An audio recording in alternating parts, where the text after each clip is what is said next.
Welcome to Shiv Sarees. This is Sumitha. இந்த வீடியோவில் நான் பார்க்க போகிறது ஒரு கிளாசி சந்தேரி சில்கில் வந்துட்டு காந்தா ஒர்க்கோட சீக்வன்ஸ் ஒர்க்கும் வந்திருக்கு. இதில் வந்து பார்த்தீங்கன்னா ஸ்பெஷலாக வந்துட்டு இது ஒரு பார்டரில் வந்து சிக்கன் காரி ஒர்க் வந்திருக்கும். பியூட்டிஃபுல் சிக்கன் ஒர்க் வந்திருக்கா பாருங்கள். எதிர் சைடு வந்திருக்கும்.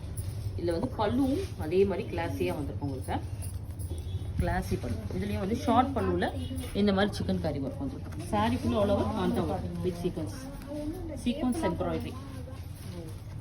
இந்த சாரியோட ப்ளவுஸ் வந்து பார்த்தீங்கன்னா கான்ட்ராஸ்ட் பிரிண்ட் வந்திருக்கும். சேம் ஷேடில் கான்ட்ராஸ்ட் பிரிண்ட் வந்திருக்கும். இந்த மாதிரி உங்களுக்கு பார்த்தீங்கன்னா இது ரொம்ப கிளாஸியாக இருக்கும். இந்த சாரி, இந்த சாரியோட ப்ரைஸ் பார்த்தீங்கன்னா 2376. நல்ல ஒரு ஃபேப்ரிக் வந்து நல்ல ஒரு ப்ரீமியம் சில்கில் வந்திருக்கு. இந்த ஒர்க் எல்லாமே வந்து ஒரு நல்ல ஒரு ரிச் ஒர்க்கில் வந்திருக்கும். பர்டிகுலராக இந்த பார்டரில் கொடுத்துருக்க இந்த சிக்கன் காரி ஒர்க் ரொம்ப கிளாஸ். நல்ல ஒரு ஹார்ட் செல்லிங் கலெக்ஷன் தான். இதில் இருக்க கலர்ஸ் சொல்வேன்னு பார்த்துடலாம். லவ்லி க்ரீன் ஷேட், நல்ல ஒரு ரஸ்ட் பீச் ரஸ்ட் ஷேடு தான். Pink, lotus pink, lavender shade, green, light green, rust orange, நல்ல ஒரு லைட்